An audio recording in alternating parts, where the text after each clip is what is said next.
Okay, so introduction to graphene workflows. And you might be wondering, why are we all of a sudden talking about workflows? And the reason for that is because with this whole COVID-19 situation that's kind of come out in the last few weeks, and we're almost at a month or more than a month at this point.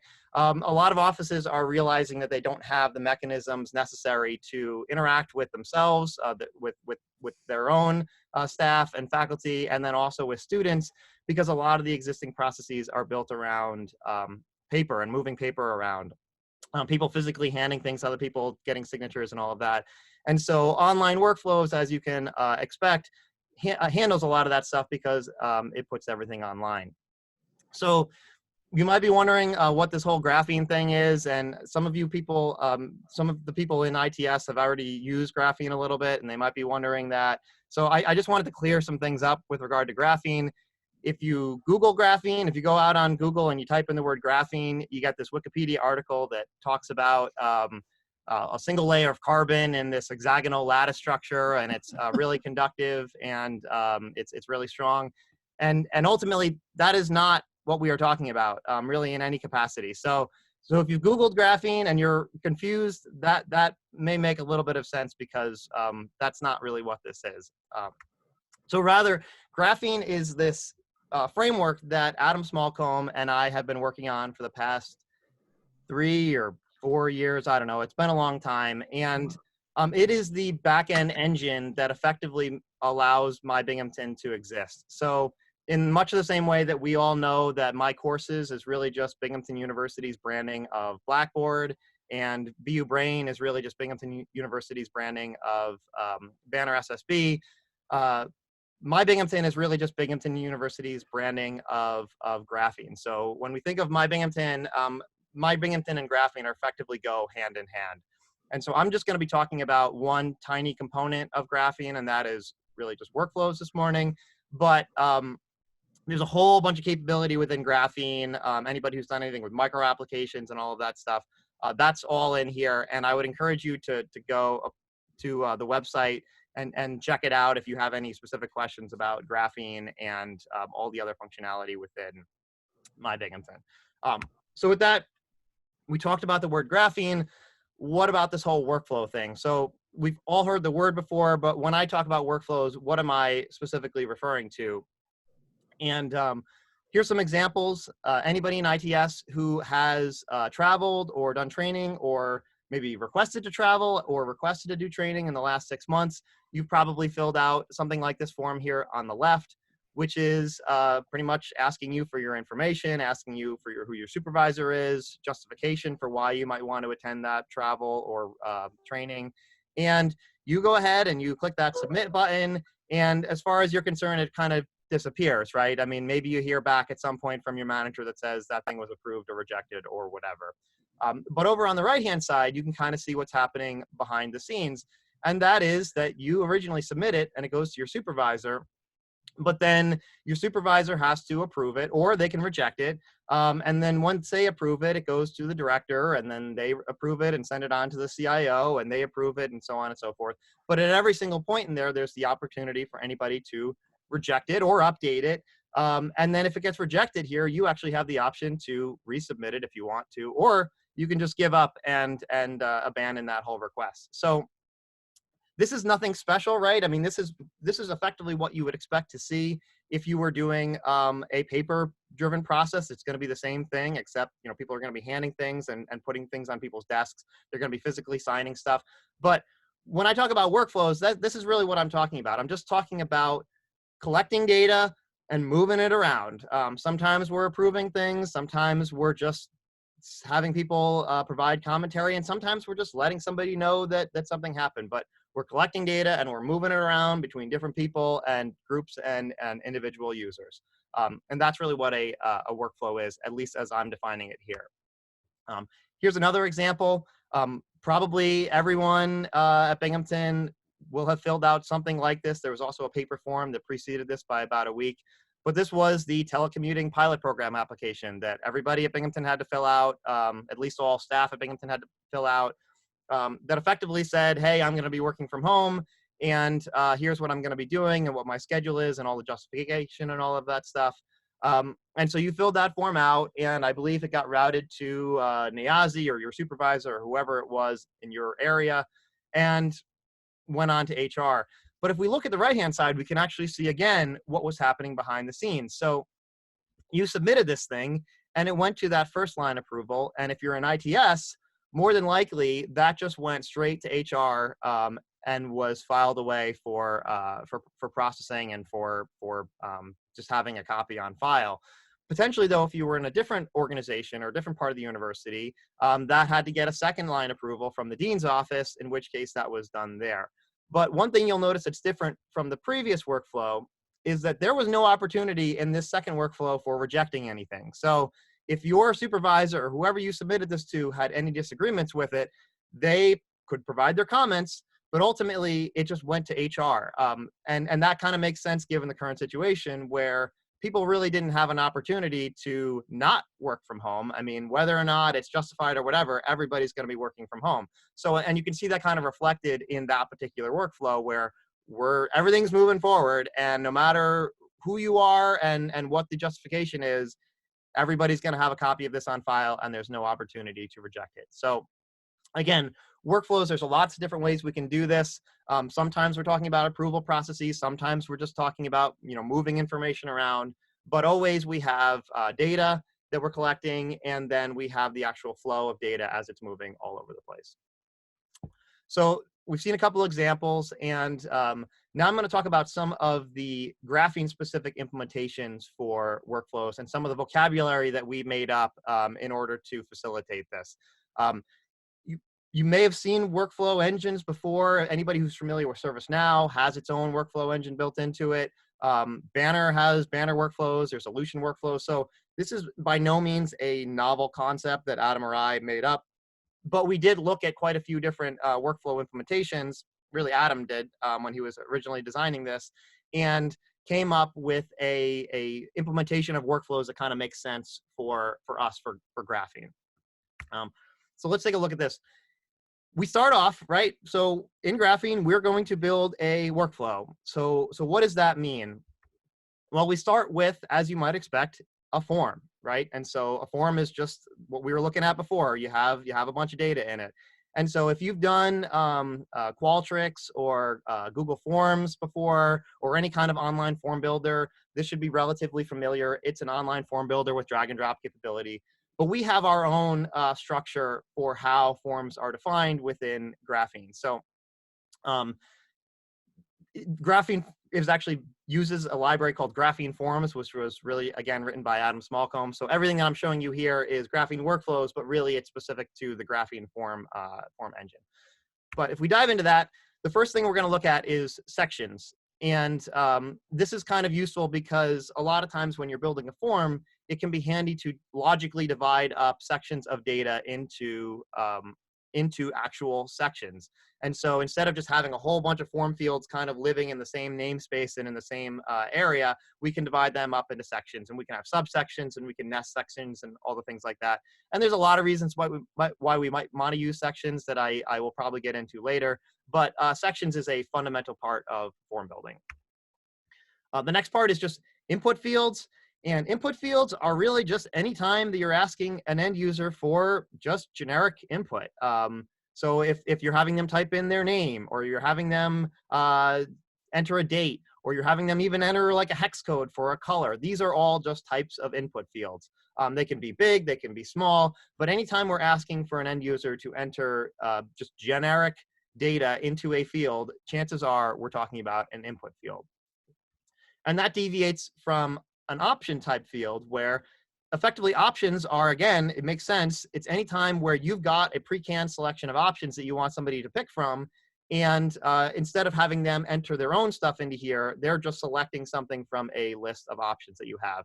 So the example I have here is a radio button where I've got first, second, and third, and somebody has to pick one of those. You can also imagine this being like a drop down that you might have within a form where you've probably seen before, where you have to select from a list of states that you reside in. So you've got all the different states there, and maybe you want to pick New York. That would be a type of option that's a drop down. And you could even have an option that was just select all that apply, right? So which kind of pizza toppings do you like? And you just have checkboxes next to all of them. And you say, I like, any of these. These are all types of options that you can build out within Graphene Forms. And the last one I have is Booleans. And Booleans is probably the most simple, the most basic. It's really just a true or false value where we say, here's something, and is it true or is it false?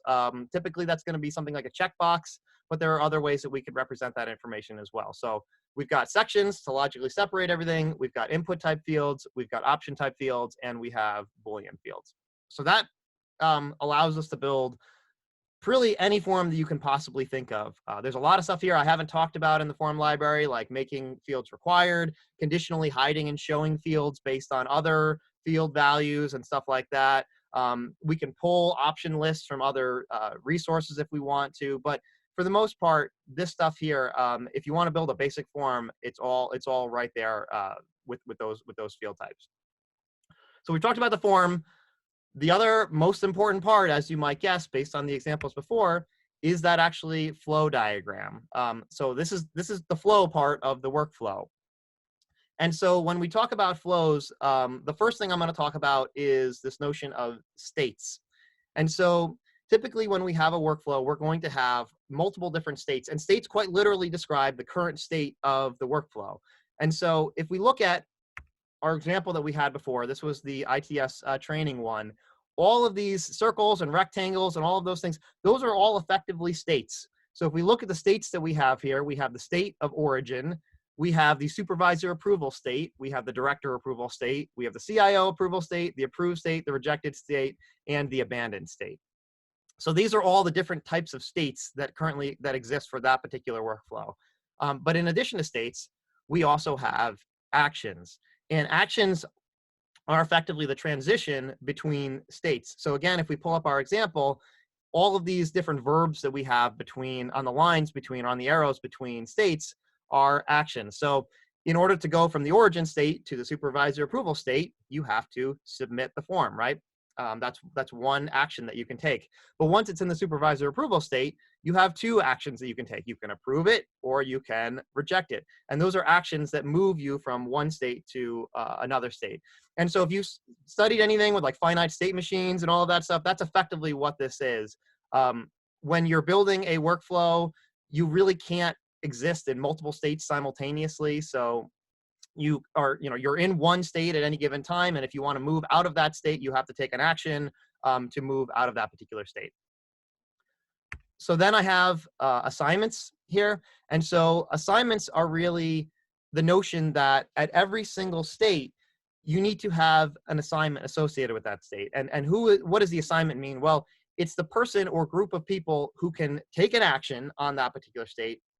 And it's also the people who have visibility into that particular state. So from a permissions perspective, unless a state is assigned to you at that point in time, you don't have the ability to look at that data. You don't have the ability to act on that data. So this is very much tied to who can do things, but then also who can see things.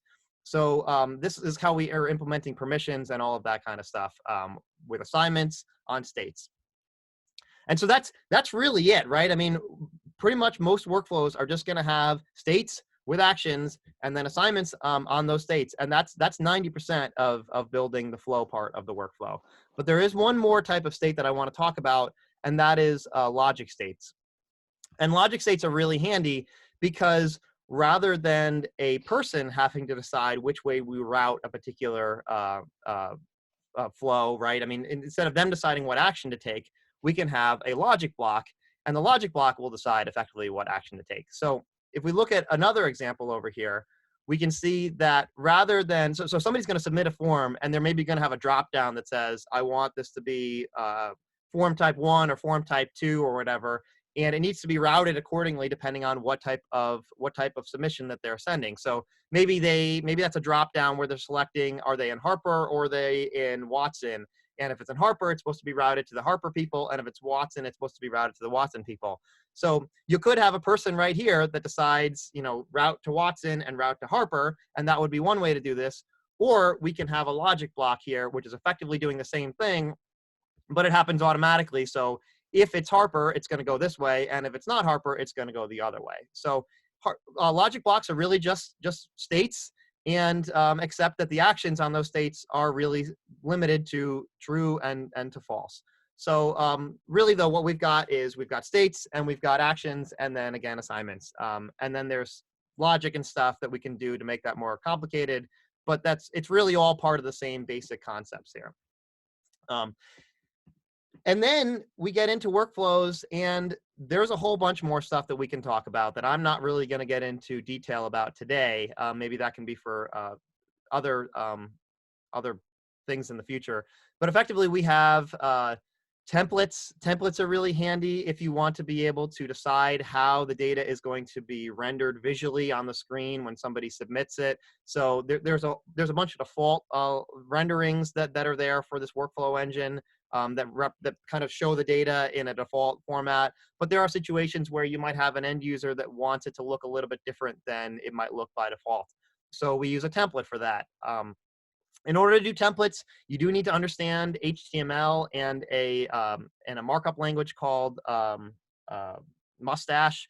It's not super complicated, and if you know HTML, you should be pretty capable with this. It's not required, but it is a handy thing that you can do in order to make your workflows look a little bit more individualized and not rely on the default stuff.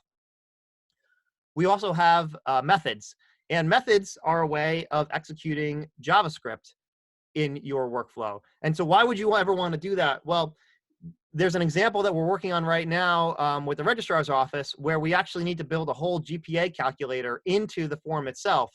And the form library is very capable, but calculating your GPA is not something that the form builder can do out of the box. So we need to write a little bit of JavaScript via a method that looks at some of these form fields and does some calculations on there. And so for more advanced forms, it's not uncommon that we might need to use some JavaScript methods in order to do the things that we can't just do with the drag and drop interface. It's not going to be required with basic entry-level workflows, but it could be required as we get more complicated. We've also got resources. Resources are super handy if you want to interact with other data sources. So if you've got a database like Banner that you want to pull data from, or you want to push data to, that's how you're going to use resources. They're effectively just APIs and endpoints that we're going to talk to, and that's how we're going to interact with other outside databases. If we don't need to talk to any other databases, we don't need to use resources, but it can be handy for certain types of situations. And the last one here is data map, which I'll talk more about it in a second. But data map effectively allows us to create variables within our workflow. So if we look at, for example, here our flow, we've got assignments on every state. And as we build our workflow, we could hard code these assignment values to a particular person, to a particular B number. But if we want that to be configurable at a later date, we could use a variable, and then we can map that in our data map and configure that later. So not strictly necessary, but as we get into more of our like dev, test, prod, and our DevOps kinds of things, data maps can be really handy for controlling how these things are configured on an instantiation basis. And that brings me to the notion of instances. So we've talked about workflows, but within Graphene, if you actually want somebody to be able to see something or interact with something or use something, before you can do that, you have to instantiate that thing. And so a workflow, we can build it in the abstract sense, but nobody's actually going to be able to use it until we instantiate it. And we're always going to instantiate it in a particular group. So if we want this workflow to be able to be used by, for example, students, we might instantiate this workflow in the student group. Or if we want it to be visible to only faculty, we might instantiate it in the faculty group. And that's going to manage our permissions around who can see that particular workflow instance. But then we also have the ability to configure things at an instance level. So for example, if somebody is going to be doing, if you have data that you might want to be encrypted or whatever, we're going to enable or disable encryption at the configuration level. If you want to enable or disable the default emails that are going to be set up, we're going to do that at the configuration level. If you want to, as I was talking about that data map thing before, if you want to decide maybe these assignments are going to be going to different people, we're going to do that at the configuration level. And so it's not uncommon for a given workflow to have one or two or three or four different instantiations of that workflow that are targeting different people, or maybe you've got a dev one that doesn't send emails, and you have a production one that does send emails, so that you're not bothering your production people when you're testing things in a dev environment. So that's workflows. And then we have workflow instances and configurations associated with workflow instances. I'm going to stop here real quick just to see if anybody has any questions. Is everybody following me so far? Does anybody have any questions they want to raise about anything I've talked about so far? No. Good. All right. So we're moving on. All right. So we talked about the high level conceptual stuff for Graphene, and now I'm going to talk about we're actually going to look at the interface for doing these things within Graphene. And again, when I say Graphene, I really mean my Binghamton, because they are kind of the same thing. So let's look at this. All right. So this should look very familiar to pretty much anybody at Binghamton University. This is the My Binghamton homepage. Nothing special here. You should have something that looks more or less like this. But what you may not have seen before is up in the top right-hand corner, if you click on your name and if you have the right credentials, and workflow building is one of those credentials, you're going to have a little gear with the word admin next to it. And when you go into that, when you click on that, that brings up this whole other world of My Binghamton that most people probably have never seen, that allows you to do all kinds of interesting things that are built into the Graphene engine. Over here on the left-hand side, we've got micro app capability, and that's a whole other thing that's probably at least as complicated as workflows. This is where we configure groups. Looks like we've got somebody in chat. After reinstantiating, can config be changed, or must it then be reinstantiated? That's a good question, Rick. Yes, we can always change our instantiation configuration. So that is definitely something that we can change on the fly. Yep. So we have groups, we have users, we have micro applications, but today I'm really just going to be talking about workflows. So this is a workflow that we're currently building for Amber in the registrar's office. And I'll just give you a little bit of background about this particular request before we get too much into it. For spring 2020 and spring 2020 only, students have the ability to actually change their grade option after they get their grades released. So for example, if somebody gets like a D in a class, and that's a letter grade, they can actually go back in and say, well, rather than getting a D in this class, I'd like to change that to a P, meaning that it disappears off of their GPA, and they don't have the D anymore on their transcript. And so you can see why that might be useful. So this is a form that we're currently building for them. And if we look at all the stuff across the top here, we can see we got form, flow, templates, methods. This is all the stuff we talked about before. It's just kind of visually represented here as tabs in the workflow builder. We've got all of our different field types because we're actually building the form right now. So we've got input, options, booleans, and sections, right? These are things that we talked about before. We can actually drag and drop these onto the form.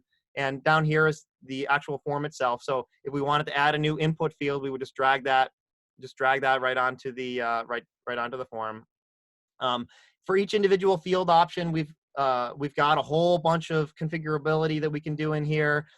This is where we can name the field. We can set the required thing. So if a particular field is required or not, we can change how the field is visually displayed on the screen. We can do all kinds of crazy things in here for individual fields to set everything up. For the most part, we're just going to do the basic configuration today, but there's all kinds of things that we can do in here to hide, show, and conditionally manage fields and all of that. On the left-hand side, you can see that we're actually 2 levels deep into our form. So I mentioned sections before, and sections are really handy because it allows you to divide your form up logically into different groupings. And so we've got our form root here, but within there, I've got a section called student information, and we're currently looking at that section of the form. So as you can see, you could very quickly have nested levels of sections within the form builder, and you could build fairly complicated forms relatively easily with this interface. And then over on the left-hand side here, you'll notice these are my instances. So we're currently talking about the Spring 2020 grade option change request workflow, and we've currently got 2 different instantiations of that workflow, and those are built out in 2 different groups. So, all right, then let's hop over to the flow. So this is the workflow that we actually have for that particular thing, Spring 2020 Grade Option Change. And as you can see here, we've got all of our different states. So we've got logic states, we've got normal states. And this is a fairly complicated workflow where we're checking to see if somebody's a grad student, we're checking to see if they're in Harper, we're checking to see if they have greater than or equal to 12 credits, and we're routing everything appropriately depending on all of those different things. So this is all being built out within the workflow engine that we've got in here in Graphene. So I'm not going to go into this one in too much detail just because it is complicated, but you can see here that we can have fairly robust flow diagrams within the Graphene workflow platform. And this is the last thing I want to show within Graphene before we hop into some other stuff. This is a instance. So if we're looking at this, we have the origin state. So we're defining where do we enter this workflow. We have options in here for enabling or disabling default emails, and we can enable or disable data encryption at rest. And again, I was talking about those data maps before, and so as you can see here, we've got a list of who are our athletic advisors and who is our registrar processors.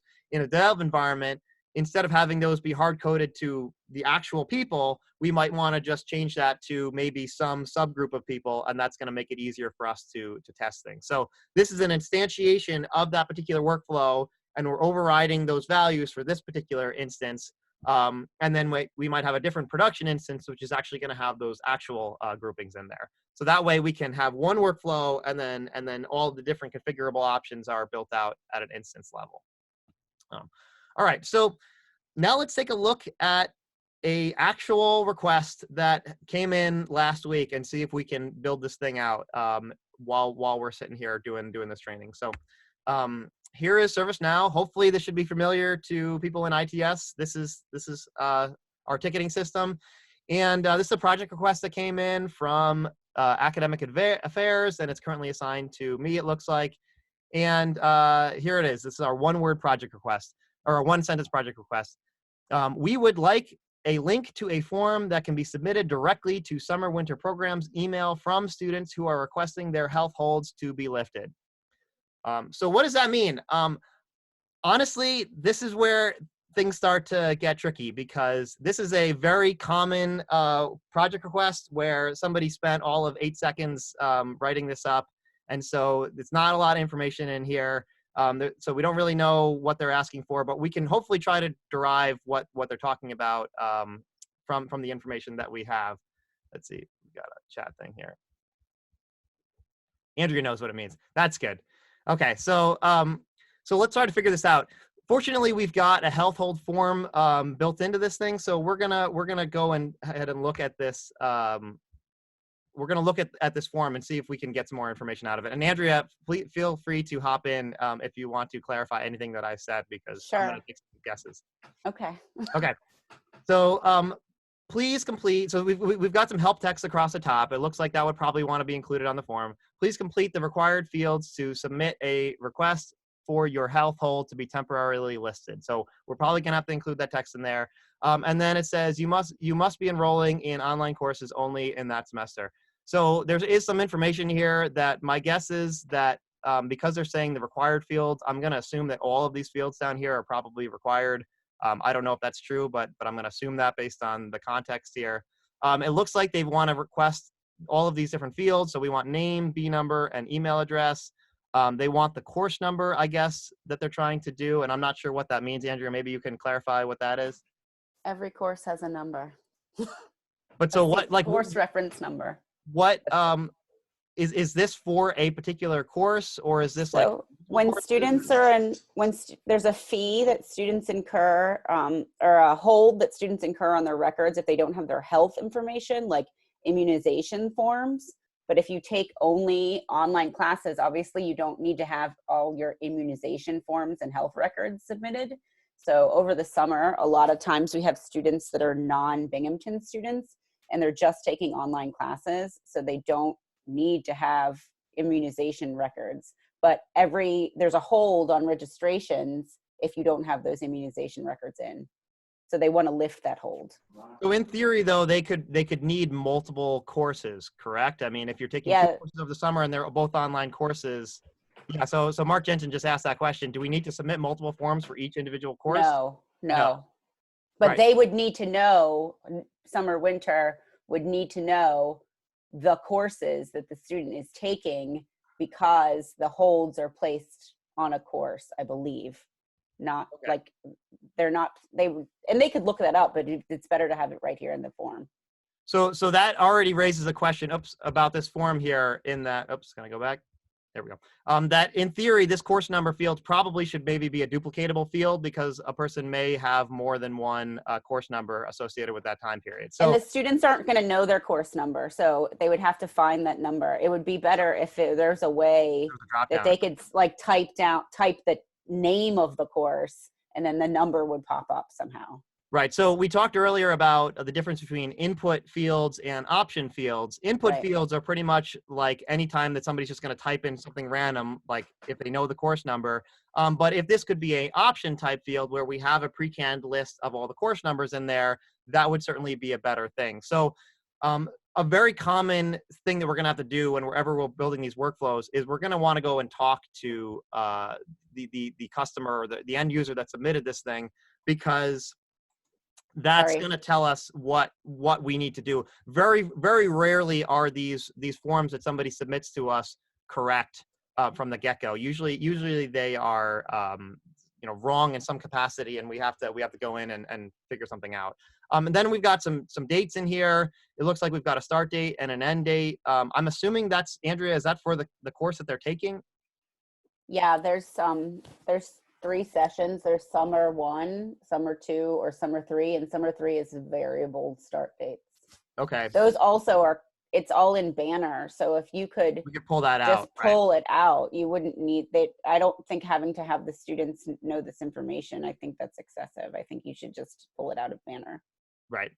So it says down here we have a submit button, so we know what our first action is going to be as we move from our origin state to whatever state after that. That's going to be submit. And then they're saying we want to send it to summer@binghamton.edu and winter@binghamton.edu. And we can do that. We have the ability to email random emails. But if you remember before, states are always assigned to a user or a group of users, never to an arbitrary email address. And there's a reason for that, because if we just assign something to like an email address and you send it to summer@binghamton.edu, if somebody forwards that email on to somebody else, then they have access to all of that same information. So while we can email a group email or whomever, we are still going to have to go back to this end user and say, who specifically do you want this to go to, and who specifically do you want to have permissions to see this thing? Because otherwise, we're going to have a security issue where anybody can see something, or more people can see something than really should. So that's going to be another conversation with the end user. But this is what we've got. So we've got some text across the top here. We've got these 3 fields: name, B number, and email. Those are kind of freebies for us here, because we actually are already in My Binghamton. We already know their B number. We already know their name, their email. So we're not going to ask for these 3 fields because we already have that information. We do need their course number. And as Andrea mentioned, this probably makes a lot more sense to be a drop down with options and pull that data from Banner. For the sake of implementation in the next 20 minutes, I'm just going to do it as a basic input field. That makes sense. And then we've got start dates and end dates. And again, this probably could be done better with more information about those courses, because we know a little bit about them. But for now, I'm just going to have this be an input field with a start date and an end date. That we'll just build out as a form. And maybe we'll put these 2 in a section, because it looks like those 2 are logically separated out. So what we're going to build is probably not going to be necessarily ideal, but it's going to be a decent proof of concept, just so we can see what this thing looks like. So are we all on the same page, Andrew? Does that make sense for the time being? Yeah, I think so. Okay. All right. So let's build this thing. All right. And I'm gonna stop this presentation, and we're gonna open up My Binghamton, and looks like we've got about 20 minutes. So we should be okay to get by in this amount of time. All right. So I'm in My Binghamton, and I'm gonna go to admin. Bring this up. And I'm going to click on workflows, which is what we had before. And let me bring up this page here. So this is going to be called the release of health hold request. So let's create a new workflow here called release, and I'm going to just call this training release of health hold requests. And we've got some more comments in the chat. If they're all online, then all students taking summer classes need to submit this for each and every class that they take. Yeah, okay, this is from before, I guess. Okay, so I'm gonna just build this out here. I'm gonna say save. We could put a whole description in there, but for the time being, I'm gonna leave that out. Okay, so training release of health hold requests. Let's dive into this workflow here. And the first thing that we're gonna do is we're going to build our form. And so if we go back to our form, like I said, I'm going to skip over these first three because those are freebies, and I'm just going to put course number in here. And as we talked about before, I have the option. I could do options if I know all the course numbers and I just want them to pick one. But for the time being, I'm just going to say input right here. Yeah, okay. And I'm going to name this thing, and this is going to be the, let's see, they call this course number.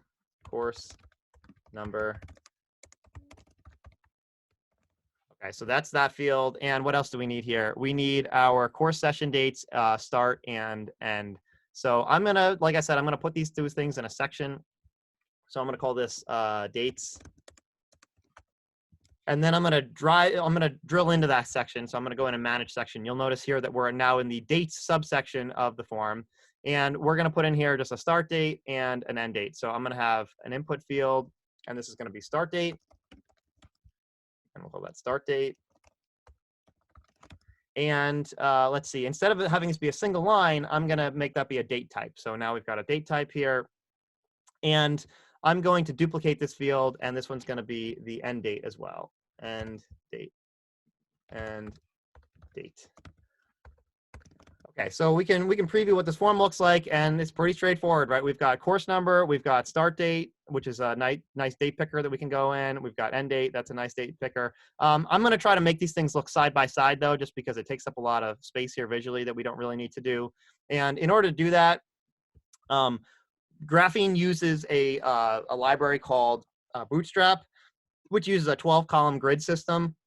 So if you wanted something to be the full width of the screen, you would say it's a width of 12. If you want it to be 1/12 of the screen, it would be a width of 1. And in this case, because we want it to be half the screen, we're just going to say that I want it to be 6 columns wide. So this one's going to be 6 columns wide, and I'm going to go into the display section here and make this one also be 6 columns wide. So now it's going to have, if we look at it here, we see that it's 2 side by side. So 6 plus 6 is 12.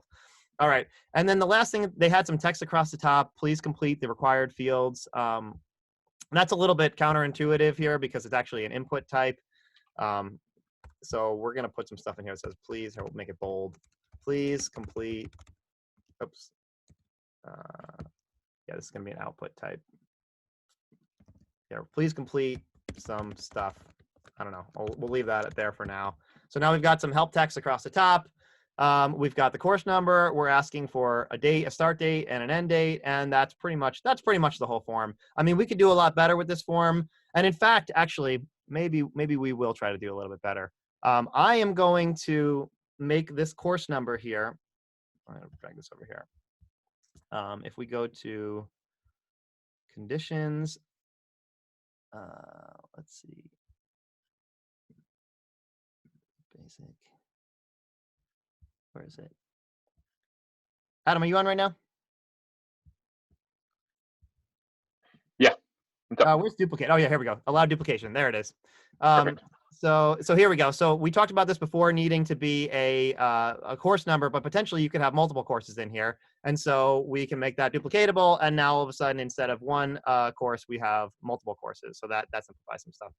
Looks like there's a lot of stuff going on in chat. Is there anything in here that I need to talk about? Can you make a condition where the end date is after the start date? Yes, you can. That is something that we have done in other workflows. I'm not going to get into that right now, but yeah, that's definitely something that we can do.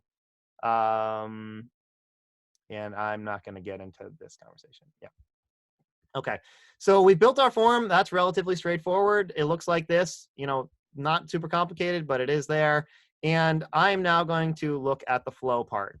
Now, if we go back to our request, we've got a sample form and we've got some help text here, but there's really not a lot of information about how this thing is going to be routed. They said they want to send an email to summer@binghamton.edu and winter@binghamton.edu. If I had to guess, and maybe Andrea, you can correct me if I'm wrong, it really probably should only go to those different groups of people depending on when these dates are. Like if you're taking a class over the summer, I don't know why it would need to go to winter@binghamton.edu. Does that sound right? Yes, you're right. Yeah, right. So It's when all we're the same person though. okay, so when we're doing the routing, we potentially could look at those dates and we could decide if it's after a certain period, and we could do some logic or whatever to route it in the right direction.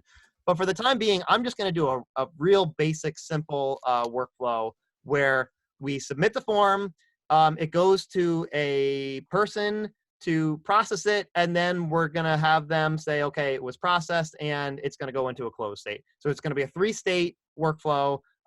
Totally linear, no logic. For the sake of a demo, that's probably the easiest way to go with this. So we've already got our origin state here. Let's make a new state, and this one is just going to be called like processing. And when we go from origin, we're going to have, let's do an action here. And I'm going to have a button called submit. Submit. And when you click submit, it is going to go to processing. So there we are. We have origin to processing, and the action is submit. And then from processing, we're going to have an action called maybe mark as processed, and that is going to take us to some other state. So let's make another action in here called mark as processed. Oops, mark processed. Okay, and if we look at this, since it didn't know what state it's to send it to, it sent it back to the origin. So we don't want to do that. Let's make a new state here called processed. And let's bump this one so that when we mark it as processed, it goes to processed. So linear workflow goes from origin to processing to processed. And we're pretty much done here, except that, as I mentioned before, in order to build a workflow on every single state, you need to assign it to somebody. So we need to assign it to a person or a group of people. And so that's where over here we could go into our data map if we wanted to be really clever, and we could say, like, here is our processing person, and this is going to be a person, and here's our yeah, maybe that's it. Maybe just have a processing person. And so in our flow, when we're in processing, what we can do is in our assignment thing, we can say that we're going to assign it to a user. And I could just type my name in here and just say we're going to assign it to Tim Cortese. Let's see, here we go. Tim Cortese. Or if we wanted to, we could use those variables that we set up before, and we could configure it at the instance level. And we could just say, let's just assign it to the processing person. So for now, I'm just going to assign it to the processing person, and we're going to assume that we're going to figure out who that processing person is at a later date.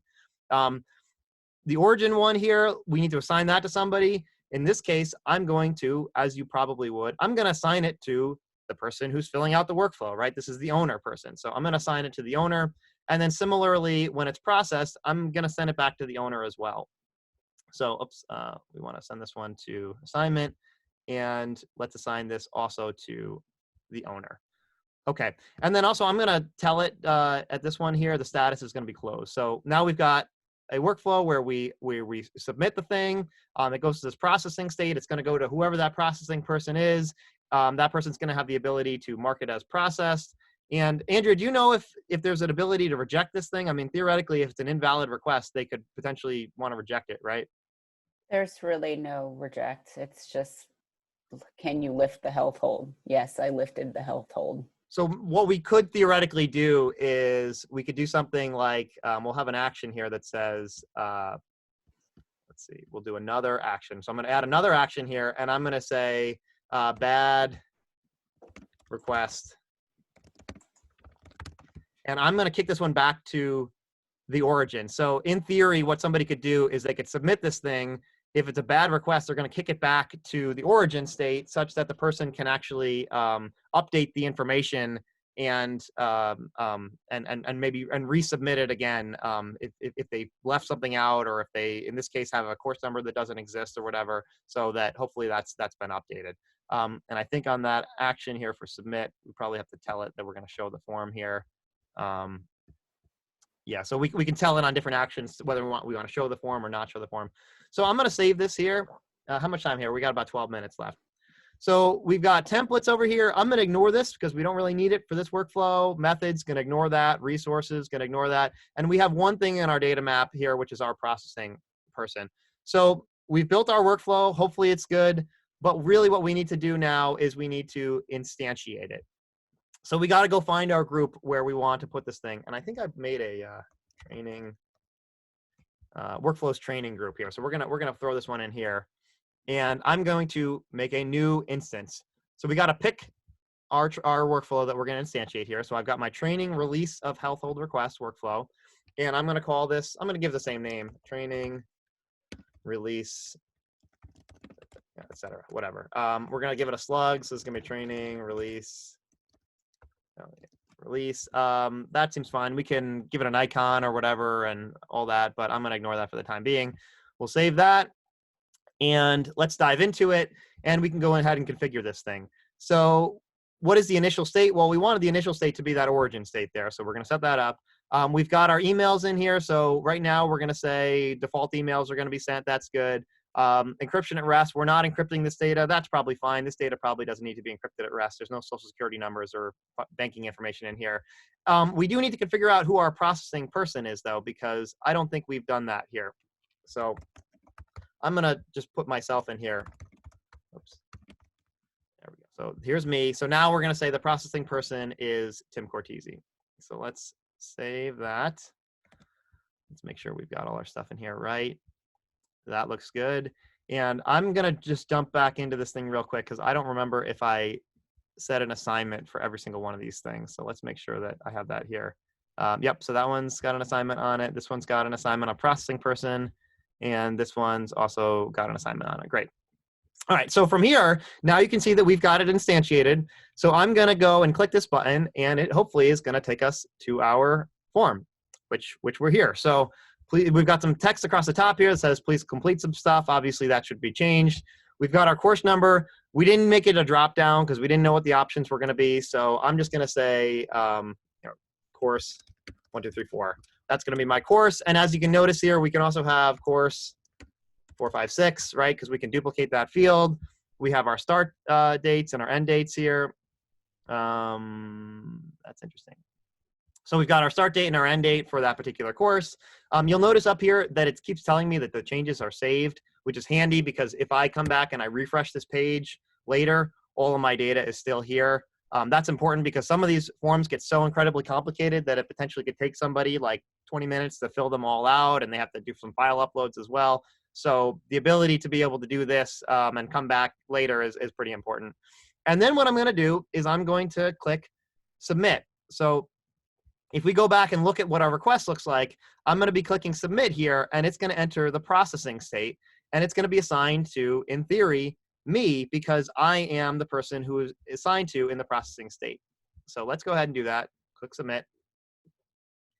And there we go. So it's now been submitted by me. You can see the form that was filled out by me when I did that. And I have the ability to mark this thing as processed. So I can do that if I want to. And we can see what we're in the processing state right here. And you'll also notice up here, we've got a bell with a number on it. If I click on that and I look at my assignments, you can see here that I've got one assignment assigned to me right now because it's currently in the processing state and it's assigned to Tim Cortese. So I can click on that there. Also, if I go back and check my email, and we'll see what this looks like right now. Can you see my email, or is it possible that I'm not sharing that part of the screen? Yeah, I don't think I am. Okay, so I also just got an email just now saying, hey, this thing was just submitted, it's assigned to you, and there's a link in it to go look at that particular thing. Chat says, Lori says, I missed how you got to the workflow dashboard. Are you just talking about this up here, Lori, with the bell? Yeah. The whole screen, like this dashboard, like when you go into My Binghamton, that's not what you see. Sorry, what are you talking about? So if like, so you can see my screen still, right? Can you still? Yes, yes. So now how do you get to the workflow right now? How do I get to the workflow Dashboard. No, the dashboard that you the just bell saw. up here that's got a 1 on it. That's the only thing you do is the bell? Oh, Yep. okay. Just click I on the totally bell. didn't get that.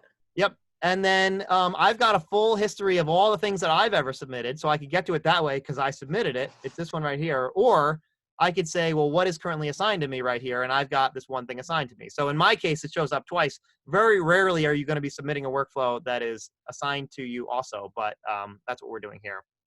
And I can click on it. And we've got this Mark as Process button. So I'm going to go ahead and click that Mark as Process button. You can always leave a comment. So I'll say, this looks fantastic. Click submit. And here we are. So it's now been closed. It's now in the processed state, which makes sense because we're down here in this process state. And it's currently assigned to me because we kicked it back to the person who submitted it, which in this case was me. And you'll notice that if I go back up here to the bell at the top, there's no number anymore because I don't have any actions for me to take anymore because this thing is now done. I also just got an email saying, hey, you, as a submitter, this thing has been closed out and you can go look at it. And here's the comment. And the comment here we can see is that this thing looks fantastic, right? So that's a pretty basic workflow. That's pretty much the whole thing from beginning to end. I don't know that we have a whole lot of time to do any more workflows. At this point, do we have any questions or anything else we want to look at? Hi, Tim. This is Andrea. My question is, if we wanted to use this, like, I have a need where they don't want to submit an actual form. They want to submit a document, and the form is like, this workflow is just for approvals. You can do that, right? Yeah, so in fact, if we had more time, I was going to take a look at this one here, Okay. which is effectively just a document-only workflow. But let's take a look at that one, because let's see if I can find it in here. This was, if we go to groups and we go to workflow training, because I built this one out last night, workflow instances. This one was student residency application. And let's take a look at this one. So this one here, they really don't have, they're not asking for anything. In this particular case, so this has to do with residency. They potentially have two different types of documents that you might want to upload. And so this is where we had, you could have a drop down where it says which one, but we're really not requesting any information. So the only thing that really matters here is that we are allowing file uploads on this particular submission. And on the flow, we are allowing you to manage your files at that particular thing. So if we go and look at this thing, we will see that it just added all this stuff in here where they can upload a file. So I can just click here and I can upload any file that I might want. So let's see if I can find a small file here. So we'll click on that. Tim, I have a question as you're doing this. Yep. Can you have a template file that they download ahead of the upload place? That's not something that you would have here, but we certainly could add like a hyperlink to a file. So if you had it in Google Docs or something, we could certainly put a link right here and then they could go and download it. Certainly, yeah. Okay, thank you. So then we've got attachments and they can, they can manage their attachments. They can add multiple files if they want to, but effectively, yeah, you submit the form and let's take a look at what this one looks like on this side.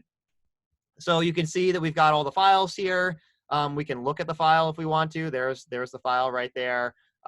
We can have multiple files. We can manage files at different states. So I think in this one, I made it so that you can manage it in every single state. So you can update the files. We can change the name of the files.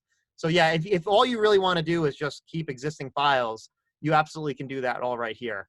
I think I have it in this particular state where if I click Mark as Processed, it's going to automatically delete all of the files because they wanted to, they didn't want to keep all the files on this system because I think they have like bank account information in there. So this is automatically deleting the file off of the server as it's done.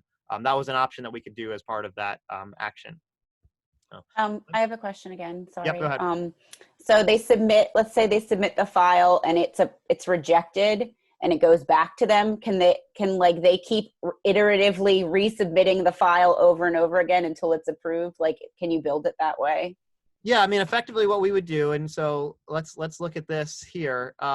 We could certainly loop back around here and just say, keep trying, and effectively just make a big old loop, right? So if I, yeah, this is going to processing option 1. I mean, I could say like create a new option in here called nope, and this is going to send it back to the origin. And so, yeah, I mean, it looks a little bit wonky right here, but yeah, effectively they could, instead of marking it as process, they could just send it back to the origin, and then they can upload another file and change what it looks like or whatever. And yeah, we could do that all day long. And when you say nope, you can put comments on the nope, like Right. I nope you because of this. Right, and so that is a built-in thing on every single action. There is always a comment block, and that ends up showing up in the history that we saw there. So you can see all your Nice. comments, and that also, the comment also goes in the email. So they're going to get an email that says, "Hey, this thing was noped, and here's the comment that was on there that would say why it was in there." Yep. We got some more chat things in here. It looks like Scott, I believe it is a New York State requirement for in-person on-campus classes that there be an immunization record prior to the student attending classes. Part of the problem, catch-22. If not, class online, we might, blah, blah, blah. Yeah. Would the document be retained, and can an end user department see them later? Yes. So this example that I just showed you here, the department actively did not want to keep copies of those documents on the MyBinghamton server. So we are actively, in fact, let's go look at it. We are actively, if we look at this guy here, on the action of mark as processed, we are doing a task, which is called purge all files. So we are actively destroying that particular file from those requests. If you don't do that, these things hang out effectively indefinitely. And so you can always go back to this URL there's been 4,728 requests, and you should be able to pull up those documents really at any time, at any point in the future, and see those submissions. So yes, that is definitely a thing that we can do. Any other questions? We're pretty much at 11 o'clock right now. Anything else anybody wants to talk about? Hey, this is Brad. So similar to the chosen name one that you created for us, is there a way, like as far as the Excel file and where you can actually download all the submissions, or is that what you were just talking about? Yep. So let's hop back to that over here. So we're gonna actually have to go to the group where this workflow was instantiated. So let's go to the workflow training here, and let's look at the one we just built. So there should be one submission in here, I think. We'll go to this guy, report. So we've got the report, and if I click download right here, it's going to download a CSV file with all of the submissions that were ever in there. Now, there's only one of them, so it's really just this data here. But yeah, we could effectively download this CSV file, and this would. I don't know if I'm sharing my whole screen, or am I just sharing? Can you see this right now? No. No. Okay. Yeah. So it's effectively just a PDF or a CSV file that has all the submissions in there. But yes, the answer is you can definitely go back at any point and you can see all those submissions. Excellent. Thank you. Yep. Any other questions?